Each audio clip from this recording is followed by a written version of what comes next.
Ни для кого не секрет, что в нашей стране, да и во всем мире происходит постепенный спад рождаемости. Причем спад этот происходит в основном среди населения развитого мира, в особенности среди белых людей.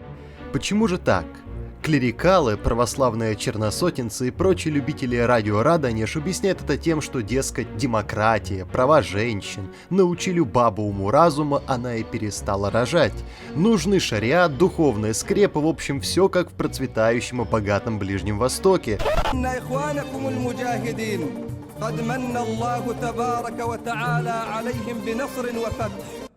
Но не все так просто. Оказывается, что этот всемирный спад рождаемости происходит даже на столь любимом традиционалистами Ближнем Востоке, и не всегда меры возрождения нравственности работают на то, чтобы его остановить.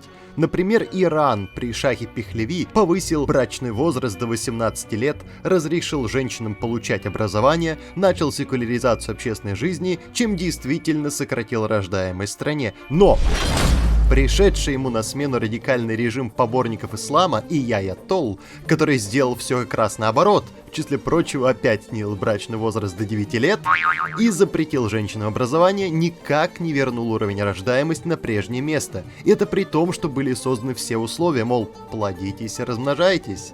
Та же ситуация наблюдается сейчас и в Саудовской Аравии, относительно успешной арабской стране, где уровень рождаемости составляет всего 2,2 ребенка на одну женщину и продолжает падать, и в богатых Арабских Эмиратах, где вообще этот коэффициент равен 1,3, что ниже естественного воспроизводства. Отчего же?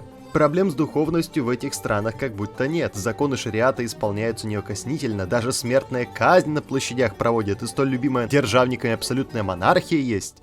А рождаемость как-то не восстанавливается. Все дело в том, что процесс сокращения населения перестает быть исключительно проблемой развитых стран и переходит на все остальные.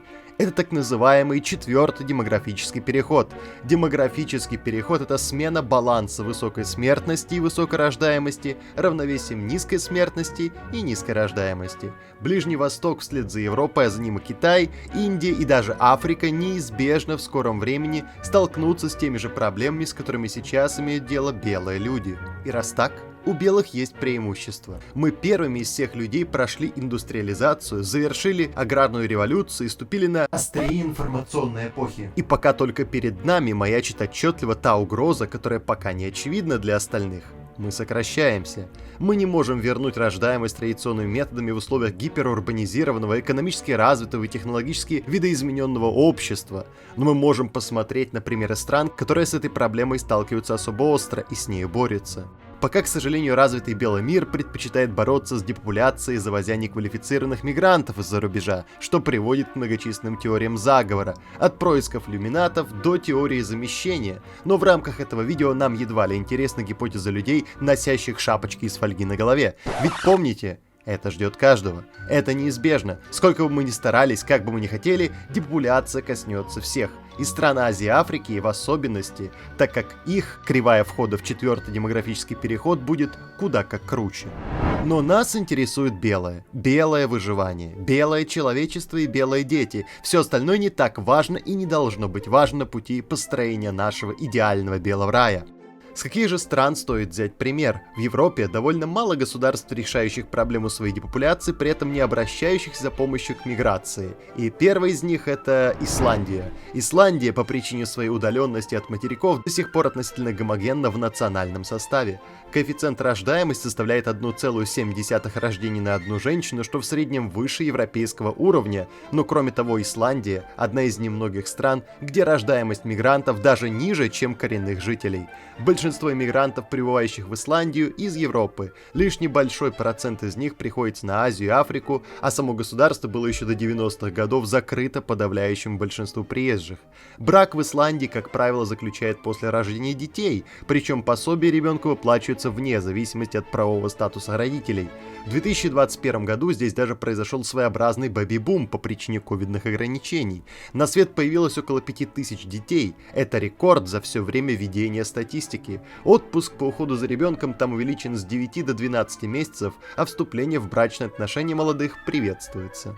И это роднит ее с еще одной страной – Францией. Да, Франция по сей день остается последней континентальной европейской страной, рождаемость которой составляет впечатляющую 1,83 ребенка на одну женщину. И это вопреки расхожему стереотипу не от миграции. На самом деле, по этому поводу даже провели исследование. Французские демографы Сабрина Валан, Жиль Пизон и Франсуа Эран выяснили, что столь впечатляющий показатель рождаемости практически не зависит от фертильности мигранток, доля рождений которых не превышает в общей статистике 0,1. То есть реальная рождаемость Франции может быть скорректирована до 1,7, но по-прежнему это очень много. Эта цифра представляет всех француженок в третьем и последующих поколениях, родивших ребенка за последний год. Таким образом, говорить о замещении Франции волнами мигрантов пока рано. Более того, по прогнозам ООН, к концу века Франция обгонит Германию по численности населения, а население Германии станет значительно меньше. Население Германии более старое и, что показательно, именно во Франции пока сохраняется довольно большая доля молодых в полувозрастном составе населения, что говорит о здоровых тенденциях к устойчивому развитию. Как Франция этого добилась? Первая среда комфортна для материнства, и это не только разветвленная система пособий на рождение детей, которые злоупотребляют загадочные власти в РФ, это еще и налоговые льготы. Второе – инфраструктура. Во всех французских муниципалитетах местные власти заботятся о поддержании детских садов, школ и больниц на должном уровне. Их всегда хватает и всегда достаточно, не надо стоять очередь за устройством ребенка в ясли. В-третьих, семейная политика. Особенно важна она на этапе, когда ребенку от года до 3. Именно в этот период матерям часто необходима помощь родственников, нянь и отцов. Во Франции мужчины нередко берут, пусть короткий, но все же очень значительный для семьи отпуск по уходу за ребенком. Для многих женщин уход за младенцем, время паузы в карьере, и именно она определяет дальнейшее желание рожать второго и последующих детей. Государство во Франции старается замещать семью в тех случаях, когда это необходимо. Так, для дошкольников есть возможность нанять нянь бесплатно или за символическую плату. Труд нянь нередко субсидируется государством. В стране распространены государственные и частные институты по уходу за малышами до 3 лет, муниципальные, ведомственные, семейные и частные ясли и микроясли на предприятиях. Такие службы работают по будням с 7-8 утра до 6-7 вечера, что удобно для работающих матерей. Детские сады во Франции, они называются «École Maternelle», материнские школы, принимают малышей с 2 лет, и к 3 годам их посещают почти все французские дети, причем бесплатно. Мальчики и девочки могут находиться в школе в течение 12 часов. Теперь поговорим о России. В России тоже есть довольно благополучные районы, рождаемость которых выше уровня простого воспроизводства, но нам они не интересны.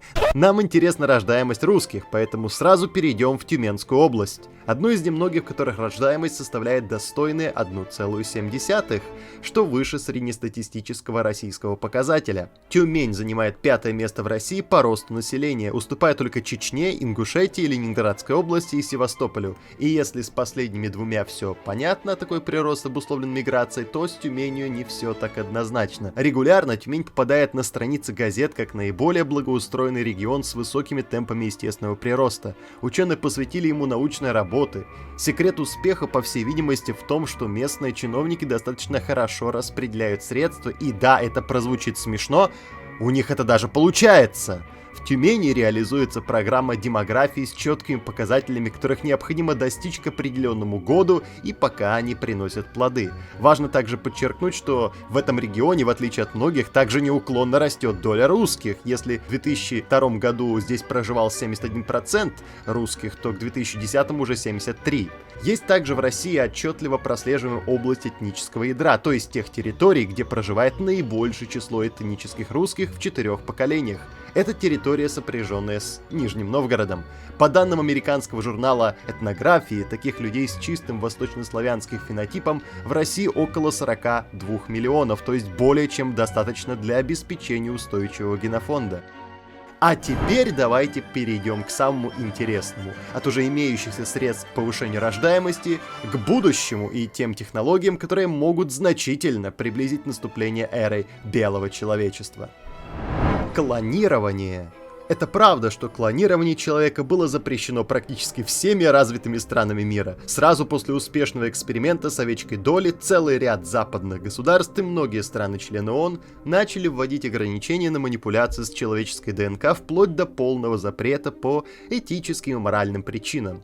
Но поскольку мораль штука переменчивая, а нам нужен результат и нужен как можно скорее, давайте обратимся к коренной проблеме репродуктивного клонирования. Да, именно репродуктивного, потому что нам не нужно будет размножать один и тот же генотип. Это чревато проблемой мистера Смита, большим количеством одинаковых генов в поколениях и нежелательной мутацией, и весьма возможно быстрой потерей иммунитета от супервируса, который может в один раз прихлопнуть нашу цивилизацию. Репродуктивное клонирование — это процесс воссоздания человека на основе предзаданных генов кого-то из предков или эталонного генотипа от начала его эмбриональной жизни вплоть до рождения.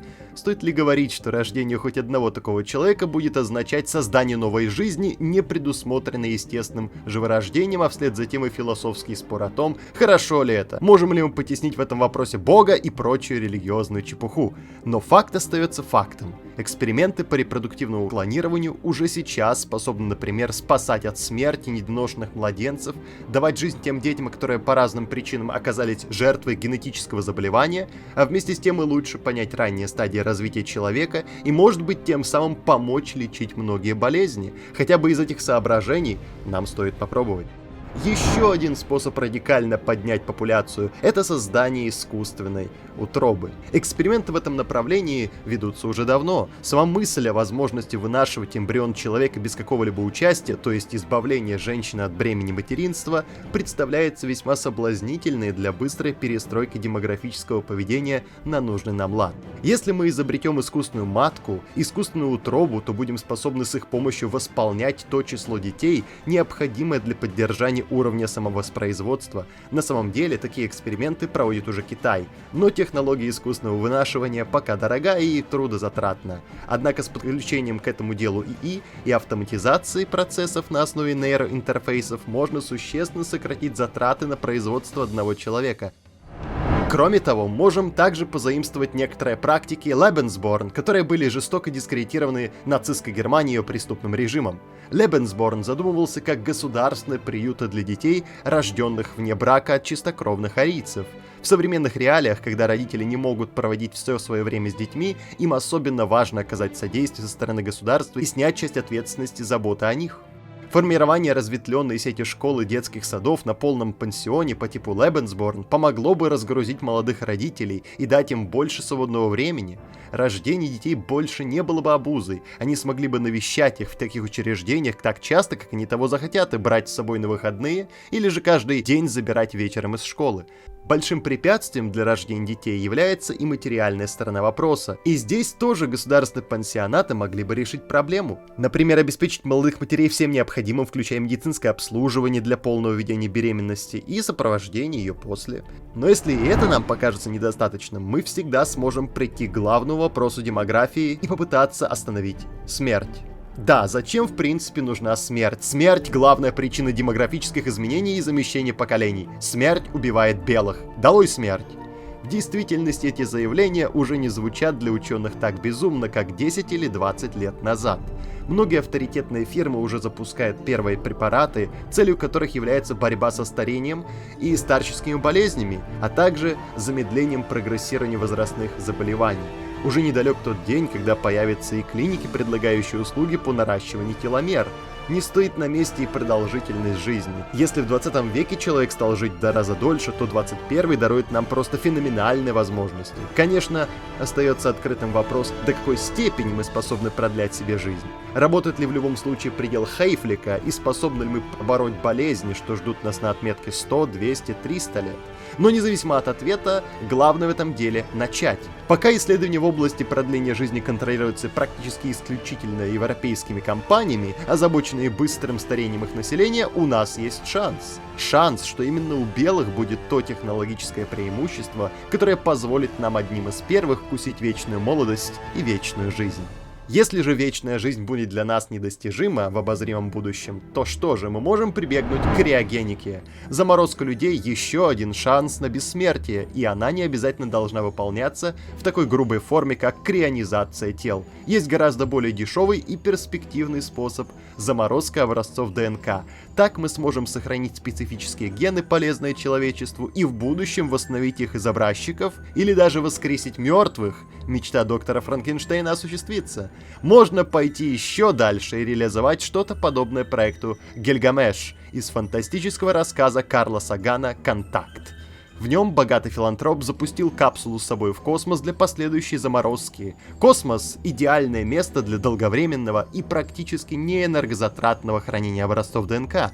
Запустив такую капсулу на орбиту Земли, мы будем полностью уверены, что те останутся в сохранности тысячи и тысячи лет, пока мы находим решение того, как нам вернуть их к жизни или вовсе конвергировать всю жизнь в их подобие. И тогда, с первым человеком, проснувшимся от долгого ледяного сна, мы начнем свое великое возрождение. Пусть это и прозвучит как завязка для фантастического фильма, немыслимый бред, блажь или мечта, но спросить себя, когда такие вещи казались современниками очевидным. Смелость в мысли, устремленность в будущее, клонирование, рационализация системы поощрения рождаемости, искусственные утробы, продление жизни и криогеника пробьют белому человеку дорогу в его светлое и безоблачное будущее. Большое спасибо за просмотр. Если вам понравилось видео, не забудьте подписаться на наш канал и поставить ему лайк.